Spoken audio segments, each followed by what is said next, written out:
कहानी की शुरुआत होती है अमेज़न के खतरनाक और रहस्यमयी जंगलों से, जहां आसमान में एक प्लेन तेजी से आगे बढ़ रहा था। प्लेन के अंदर जस्टिन नाम की एक लड़की अपने कुछ साथियों के साथ सफर पूरा करके घर वापस लौट रही थी। सब कुछ शांत था, लेकिन इस शांति के पीछे एक बेहद खौफनाक मंजर इंतजार कर रहा था। अचानक बिना किसी चेतावनी के हवा में एक अदृश्य और भयानक झटका लगा, जिसने प्लेन के एक हिस्से के परखच्चे उड़ा दिए। कंट्रोल खोते ही हवाई जहाज सीधे नीचे जमीन की तरफ गिरने लगा। यात्रियों में चीख पुकार मच गई और देखते ही देखते भयानक दबाव की वजह से प्लेन हवा में ही दो टुकड़ों में बंट गया। पीछे की सीटों पर मौजूद कुछ बदनसीब लोग तो सीधे प्लेन से बाहर जा गिरे, जबकि बाकी लोग अंदर ही टकराकर लहूलुहान हो चुके थे। पेड़ों की घनी डालियों को चीरता हुआ वह प्लेन जमीन से जा टकराया। टक्कर इतनी भीषण थी कि टहनियों ने पायलट के शरीर को वहीं आर पार कर दिया और कई मुसाफिरों की मौके पर ही सांसें थम गईं। जो चंद लोग इस खौफनाक हादसे में जिंदा बचे, वे सहमे हुए बाहर निकले, लेकिन भयानक मौत अभी भी उनके सिर पर मंडरा रही थी। भाग दौड़ की अफरा तफरी में अचानक एक स्टूडेंट घूमते हुए पंखे के ब्लेड की चपेट में आ गया और पलक झपकते ही बुरी तरह मारा गया। इस तबाही के बीच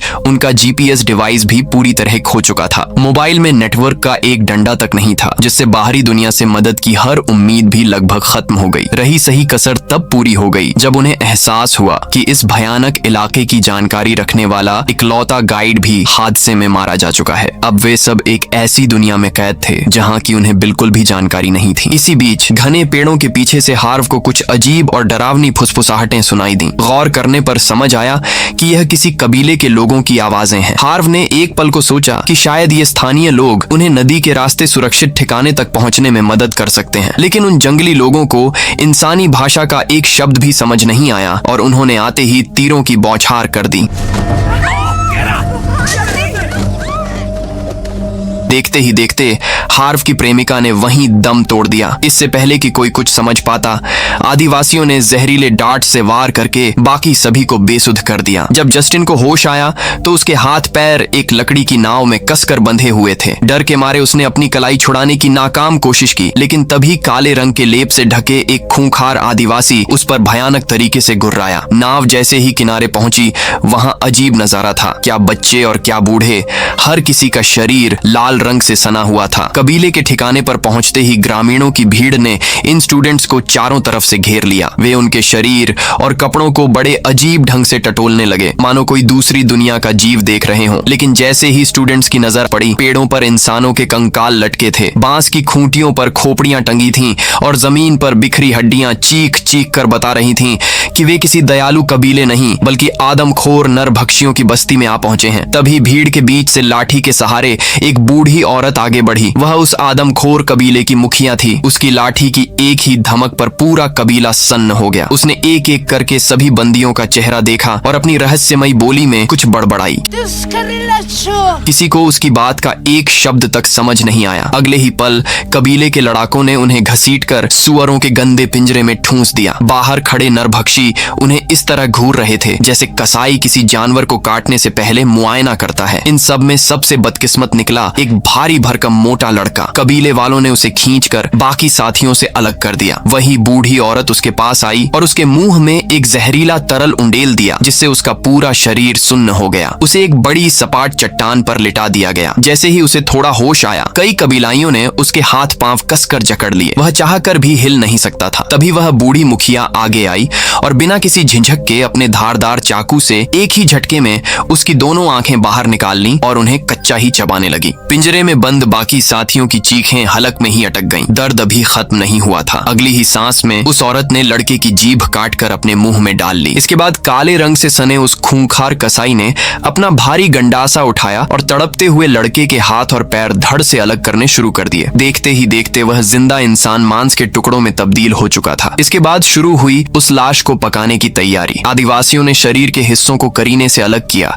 धड़ पर एक खास तरह की जड़ी बूटियों का लेप लगाया और उसे मिट्टी की भट्टी में भुनाने के लिए डाल दिया। कुछ ही देर में भुने हुए इंसानी मांस की महक पूरे कबीले में फैल गई, जिसे सूंघकर छोटे बच्चे भी लालच में अपनी लार टपकाने लगे। यह पूरा खौफनाक मंजर पिंजरे के अंदर से जस्टिन और उसके साथी अपनी आंखों से देख रहे थे, लेकिन जहां बाकी सब खौफ से कांप रहे थे, वहीं हार्व अजीब तरह से शांत बना हुआ था। वह चुपचाप अपने टूटे हुए फोन में नेटवर्क तलाशने की कोशिश कर रहा था ताकि किसी तरह मदद का एक मैसेज बाहर भेजा जा सके। हालांकि अमेज़न के उस नरक जैसे जंगल में उसकी यह आखिरी कोशिश भी पूरी तरह बेअसर साबित हो रही थी। कबीले के लोग किसी आम पारिवारिक दावत की तरह बड़े आराम से खाना खा रहे थे। देखने में यह किसी साधारण उत्सव जैसा लग रहा था, लेकिन हकीकत यह थी कि उनकी थालियों में किसी जानवर का नहीं बल्कि इंसानी मांस परोसा गया था। वैसे तो ये आदिवासी अपनी गुजर बसर के लिए गाय और सुअर भी पालते थे, लेकिन जब भी कोई बाहरी इंसान उनकी पकड़ में आता वे उसे कैद कर लेते और मौके बेमौके अपनी दावत का हिस्सा बना लेते। दूसरी तरफ पिंजरे में कैद स्टूडेंट्स की जिंदगी जानवरों से भी बदतर हो चुकी थी। उसी तंग और गंदे पिंजरे के अंदर ही उन्हें शौच से लेकर सोने तक की मजबूरियां उठानी पड़ रही थीं। देखते ही देखते शाम ढल गई और पूरा जंगल घने अंधेरे में डूब गया। कबीले में बिजली तो थी नहीं, बस जगह जगह जलती हुई मशालें और आग के अलावा ही थोड़ी बहुत रोशनी फैला रहे थे। अंधेरे का फायदा उठाकर पिंजरे के अंदर बंद स्टूडेंट्स चुपके से अपनी रिहाई का प्लान बनाने लगे। दाढ़ी वाले लड़के ने उम्मीद जगाते हुए कहा कि अगर उन्हें कबीले वालों के पास छूटा हुआ जीपीएस ट्रैकर मिल जाए तो वह बाहरी दुनिया से संपर्क साध सकता है। लेकिन हार्वी ने तुरंत उसकी उम्मीदों पर पानी फेरते हुए कहा कि यह सब बेवकूफी है। उसने चेतावनी दी कि आदिवासी हर कोने पर पहरा दे रहे हैं और जैसे ही वे अपने पिछले शिकार का मांस खत्म करेंगे अगली बारी इन्हीं में से किसी की होगी। हार्वे की बात सुनकर जस्टिन का सब्र टूट गया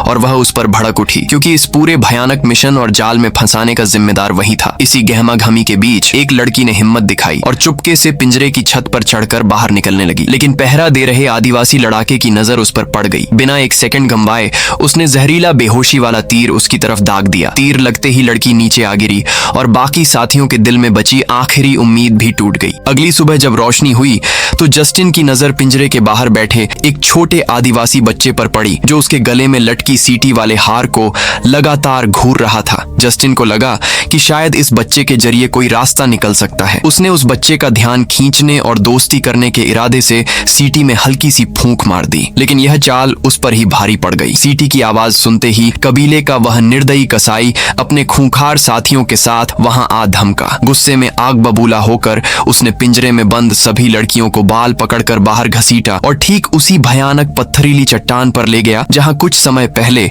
उस मोटे लड़के की बलि चढ़ाई गई थी। वहां उनके कपड़े उतरवाकर कबीले की बूढ़ी मुखिया ने एक एक करके उनके शरीर का मुआयना किया, मानो वह तय कर रही हो कि आज की दावत के लिए कौन सा शिकार सबसे सही रहेगा। चेकिंग के बाद उसने 2 लड़कियों को तो वापस पिंजरे में फेंकवा दिया, लेकिन जस्टिन को अलग रोक लिया। यह देखकर बाकी साथियों के रोंगटे खड़े हो गए। तभी अचानक मौसम का मिजाज बदला और आसमान से मूसलाधार बारिश होने लगी। पहरेदारों को छोड़कर कबीले के बाकी लोग खुद को बचाने के लिए अपनी झोपड़ियों की तरफ भाग निकले। इसी अफरा तफरी का फायदा पिंजरे के अंदर बंद एक लड़की उठाने लगी। पिंजरे के अंदर मौजूद एक लड़के ने चालाकी दिखाते हुए अपने मोबाइल की रिंगटोन बजा दी, जिससे बाहर खड़े पहरेदार का ध्यान भटक गया। सही मौका मिलते ही वह लड़की फुर्ती से पिंजरे के ऊपर चढ़कर बाहर कूद गई। कॉलेज की एथलीट होने के कारण वह कीचड़ और फिसलन भरी जमीन पर भी हिरण की तरह दौड़ने लगी। भागते भागते उसकी नजर नदी के किनारे खड़ी एक छोटी लकड़ी की नाव पर पड़ी। उसने बिना समय गंवाए नाव में छलांग लगाई। बारिश थमने के बाद आदिवासी जस्टिन को वापस घसीटते हुए ले आए और पिंजरे में ठूंस दिया। हालांकि उसके शरीर पर चोट का कोई निशान नहीं था, लेकिन उसके पूरे बदन और चेहरे पर अजीबोगरीब लाल और सफेद रंग का लेप पोत दिया गया था। पिंजरे के बाकी लोग यह समझ ही नहीं पा रहे थे कि उसके साथ क्या किया गया है। तभी उनकी नजर कबीले की एक आदिवासी लड़की पर पड़ी, जिसके शरीर पर ठीक वैसा ही लाल सफेद रंग लगा हुआ था। ये देखते ही सबको समझ आ गया कि जस्टिन को किसी भयानक रस्म के लिए तैयार किया जा रहा है। आदिवासी उससे शादी करके उसे कबीले का हिस्सा बनाने वाले थे। यह सच जानकर जस्टिन के होश उड़ गए। तभी हार्वे ने झर उगलते हुए कहा कि उसे तो खुश होना चाहिए, क्योंकि कबीले की दुल्हन बनने वाली लड़कियां बाकी कैदियों के मुकाबले कुछ दिन ज्यादा जिंदा रहती हैं। ये सुनते ही दाढ़ी वाले लड़के ने हार्वे को डांट कर चुप कराया और जस्टिन को दिलासा दिया कि वे हर हाल में यहाँ से जिंदा बाहर निकलेंगे। कुछ देर बाद कुछ आदिवासी कटोरे में खाना लेकर पिंजरे के पास आए और बंदियों को खाने के लिए मजबूर करने लगे। जस्टिन की नजर फिर उसी छोटे बच्चे पर पड़ी और उसने दोबारा सीटी बजाई। बच्चा उस आवाज को गौर से सुनता रहा, लेकिन हार्वे ने फिर ताना मारा कि इन सब नौटंकियों से कुछ नहीं होने वाला। इतना कहकर हार्वे बिना झिझक के कटोरी में रखा मांस खाने लगा। पास ही बैठी एक शाकाहारी लड़की पहले तो झिझकी, लेकिन भूख से तड़पते हुए उसने भी कांपते हाथों से वह मांस खाना शुरू कर दिया। जैसे ही कटोरा खाली हुआ, उसकी नजर बर्तन के तल में पड़े एक टैटू वाले चमड़े के टुकड़े पर पड़ी। वह टैटू देखते ही उसका दिमाग दहल गया। उसे समझ आ गया कि वह जिस मांस को खा रही थी वह उसी की एथलीट दोस्त का था जो थोड़ी देर पहले भाग निकली थी। यह खौफनाक हकीकत उसका दिमाग बर्दाश्त नहीं कर पाया। सदमे और घृणा में आकर उसने तुरंत वह मिट्टी का कटोरा जमीन पर पटका और उसके नुकीले टुकड़े से अपने ही गले की नस काट ली। कुछ ही पलों में तड़प तड़प कर उसकी जान निकल गई। पिंजरे में बैठे बाकी लोग सन्न रह गए। इस भयानक मंजर के बाद सब समझ चुके थे। उन्होंने तुरंत एक खतरनाक और शातिर योजना बनाई। उन्होंने चुपके से उस मृत लड़की का मुंह खोला और एक पतली लकड़ी की मदद से उसके गले के अंदर नशीले और जहरीले पत्ते ठूंस दिए। योजना यह थी कि जब कबीले वाले इस लाश को पकाकर खाएंगे तो नशा पूरे कबीले में फैल जाएगा। कुछ ही देर में वह निर्दयी कसाई वहां पहुंचा और बिना किसी झिझक के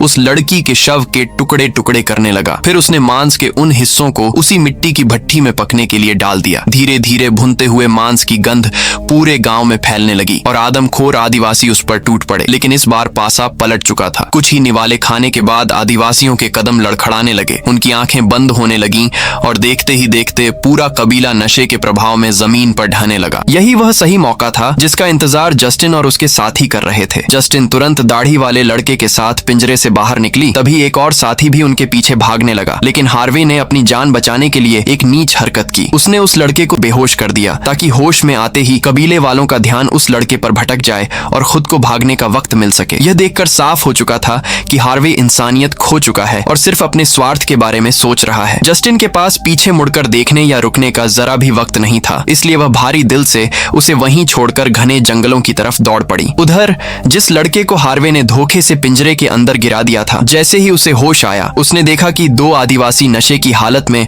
पागलों की तरह हंस रहे थे। लड़के को एक पल के लिए लगा कि शायद वह चुपचाप फिसलकर अपनी जान बचा सकता है, लेकिन तभी उनमें से एक आदमखोर ने उसका हाथ दबोच लिया और सीधे अपने दांत उसकी चमड़ी में गाड़ दिए। वह लड़का छूटकर बेतहाशा भागने लगा, लेकिन हलचल सुनते ही नशे में धुत बाकी कबीलाई भी भूखे भेड़ियों की तरह उस पर टूट पड़े। पलक झपकते ही दर्जनों हाथों ने उसे चारों तरफ से जकड़ लिया और भूखे जानवरों की तरह उसका शरीर नोचने लगे। चंद ही सेकंड में उसका शरीर बोटी बोटी होकर बिखर गया और उसकी चीखें हमेशा हमेशा के लिए सन्नाटे में बदल गईं। दूसरी तरफ जस्टिन और दाढ़ी वाला लड़का बिना पीछे मुड़े नदी के किनारे किनारे लगातार भाग रहे थे। उन्हें लग रहा था कि अगर वे नदी के बहाव की उल्टी दिशा में जाएंगे तो शायद कोई रेस्क्यू टीम मिल जाए। लेकिन नदी पार करते समय अचानक जस्टिन का पैर फिसला और वह पानी के तेज धारा में बहने लगी। दाढ़ी वाले लड़के ने बिना अपनी परवाह किए किनारे किनारे दौड़ लगाई और एक पेड़ की मजबूत टहनी बढ़ाकर उसे मौत के मुंह से बाहर खींच निकाला। दोनों बुरी तरह हाँफ रहे थे। थोड़ा संभलने के बाद वे फिर से जंगल के अंदर दाखिल हुए, लेकिन आगे बढ़ते बढ़ते वे बदकिस्मती से ठीक उसी जगह पहुंच गए जहां उनका हवाई जहाज क्रैश हुआ था। अब वह जगह और भी ज्यादा खौफनाक हो चुकी थी। प्लेन हादसे में मारे गए साथियों की लाशें बांस के खूंटों पर टंगी हुई थीं, जो धूप और हवा से सूखकर नरभक्षियों के भावी भोजन में बदल चुकी थीं। दाढ़ी वाले आदमी ने एक आखिरी उम्मीद के साथ प्लेन के मलबे की तरफ दौड़ लगाई। ढूंढते ढूंढते मलबे के बीच से उसे उसका जीपीएस डिवाइस मिल भी गया, लेकिन उनकी यह खुशी चंद पलों की निकली। डिवाइस की बैटरी पूरी तरह खत्म हो चुकी थी और वह महज एक प्लास्टिक का टुकड़ा बन चुका था। तभी सन्नाटे को चीरती हुई एक मोबाइल की हल्की सी रिंगटोन गूंजी। दोनों के दिल की धड़कनें तेज हो गईं। वे बदहवास होकर आसपास पड़ी लाशों की जेबें टटोलने लगे। आखिरकार हार्वे की मृत प्रेमिका की जेब से उन्हें एक चालू फोन मिल गया। उनके चेहरों पर राहत की एक किरण उभरी ही थी कि तभी शिकारी कुत्तों की तरह ढूंढते हुए कबीले के लड़ाके वहां आ पहुंचे। इतनी मुश्किलों के बाद भागने के बावजूद वे दोनों फिर से नरभक्षियों के शिकंजे में कस चुके थे। अब बचने का हर रास्ता बंद लग रहा था। कबीले में लाते ही औरतें जस्टिन को पकड़कर शादी की रस्म के लिए सजाने लगीं। उसके चेहरे और बदन पर अजीबो गरीब रंग रोगन किए जाने लगे। दूसरी तरफ दाढ़ी वाले आदमी को एक बड़े लकड़ी के खंभे से कसकर बांध दिया गया। इसके बाद कबीले के मुख्य जल्लाद ने उसे ऐसी सजा दी जिसे सोचकर ही रोंगटे खड़े हो जाए। जल्लाद ने एक एक करके उसकी हड्डियां तोड़ दी ताकि वह हिल भी न सके। फिर उसके पूरे शरीर पर एक मीठी महक वाली हरी चिपचिपी मिट्टी लेप दी गई। देखते ही देखते हजारों जहरीली चींटियां उसके शरीर पर रेंगने लगीं और उसकी चमड़ी को जिंदा नोच नोच कर खाने लगीं। वह दर्द से बुरी तरह चिल्लाता रहा, लेकिन उसकी चीखें सुनने वाला वहां कोई नहीं था। उधर जस्टिन पूरी तरह दुल्हन के रूप में तैयार हो चुकी थी। कबीले की एक बुजुर्ग औरत हाथ में छोटा सा धारदार चाकू लेकर उसके सामने आई ताकि शादी की खौफनाक रस्म शुरू की जा सके। लेकिन ठीक उसी पल गांव के बाहर से भयानक चीख पुकार और अफरा तफरी की आवाजें आने लगी। रस्म वहीं रुक गई। तभी एक आदिवासी दौड़ता हुआ आया जिसके हाथ में किसी इंसान का कटा हुआ सिर था। ये इस बात का इशारा था कि जंगल में कोई अनजान और खतरनाक बाहरी ताकत घुस चुकी है। कबीले की मुखिया ने तुरंत अपनी पूरी सेना को युद्ध के लिए भेज दिया और देखते ही देखते पूरा गांव खाली हो गया। पीछे सिर्फ औरतें, बच्चे और वही छोटा आदिवासी लड़का रह गया जो सीटी से आकर्षित हुआ था। लड़के ने मौका सही देखा और चुपके से आकर जस्टिन को रस्सियों से आजाद कर दिया। जस्टिन भागने लगी, लेकिन खंभे से बंधे दाढ़ी वाले आदमी को तड़पता देखकर उसका दिल पिघल गया और वह उसे छुड़ाने पहुंची। लेकिन उस आदमी ने कराहते हुए कहा कि अब उसके बचने का कोई मौका नहीं है। वह फोन लेकर तुरंत भाग निकले। इसी बीच उस छोटे बच्चे ने दाढ़ी वाले आदमी की तड़प खत्म करने के लिए उसे बेहोश किया और एक ही झटके में उसका गला काट दिया। यह देखकर जस्टिन अंदर तक हिल गई, लेकिन अब रुकने का समय नहीं था। वह पिंजरे की तरफ भागी जहां बंद हार्वे उसे बचाने के लिए गिड़गिड़ा रहा था। लेकिन इस बार जस्टिन ने उसकी एक न सुनी और उसे उसके हाल पर छोड़कर आगे बढ़ गई। वह छोटा बच्चा जस्टिन को कबीले के गुप्त और सुरक्षित रास्तों से निकालकर जंगल के काफी अंदर ले गया। अलग होने से पहले जस्टिन ने अपना वह सीटी वाला हार उस बच्चे के गले में पहना दिया। लेकिन मुसीबतें अभी खत्म नहीं हुई थीं। जैसे ही जस्टिन नदी पार करने के लिए पानी में उतरी, वापस लौट रहे कबीले के लड़ाकों ने उसे देख लिया। वे उस पर हमला करने ही वाले थे कि तभी अचानक एक विशाल और भयानक जगवार बाहर निकल आया। यह कबीला जगवार को अपना देवता मानता था। अचरज की बात यह हुई कि जगवार ने जस्टिन को कोई नुकसान नहीं पहुंचाया। इसे कुदरत या अपने भगवान का आदेश मानकर आदिवासियों ने जस्टिन का पीछा वहीं रोक दिया। जैसे ही जस्टिन नदी पार करके दूसरे किनारे पर पहुंची, वहां का नजारा देखकर उसके होश उड़ गए। सामने रेस्क्यू टीम और आदमखोरों के बीच अंधाधुंध गोलीबारी चल रही थी। आधुनिक हथियारों के सामने कबीले के लोग गाजर मूली की तरह ढेर हो रहे थे। मरे हुए आदिवासियों को देखकर जस्टिन के दिमाग में एक शातिर विचार आया। उसने तुरंत अपना फोन जेब से निकाला और बिना डरे रेस्क्यू टीम के सामने हाथ उठाकर आ गई। उसने चिल्लाकर कहा कि वह कोई आदिवासी नहीं बल्कि प्लेन क्रैश की सर्वाइवर है। हाथ में फोन देखकर टीम कमांडर समझ गया कि वह एक कैदी थी और उसने तुरंत अपने जवानों को फायरिंग रोकने का हुक्म दिया। हेलीकॉप्टर में सवार होने से पहले रेस्क्यू टीम के एक अफसर ने जस्टिन से पूछा, क्या जंगल में कोई और भी जिंदा बचा है? जस्टिन की आंखों के सामने अपने दोस्तों की दर्दनाक मौत का एक एक मंजर घूम गया, लेकिन उसने अपने दिल पर पत्थर रखकर झूठ बोल दिया कि सिर्फ वही अकेली जिंदा बची है और बाकी सब क्रैश में ही मारे गए। वह हार्वे को उसी नरक में सड़ने के लिए छोड़ देना चाहती थी। शहर पहुंचते ही जस्टिन की कहानी पूरी दुनिया में आग की तरह फैल गई। मीडिया उसे एक वीरांगना हीरो बनाकर पेश करने लगा, लेकिन जस्टिन ने दुनिया से एक बहुत बड़ा सच छिपा लिया। उसने कभी किसी को नहीं बताया कि उसके दोस्तों को आदिवासियों ने खाया था, बल्कि उसने मीडिया के सामने यही बयान दिया कि कबीले वाले बहुत दयालु हैं और अगर वे न होते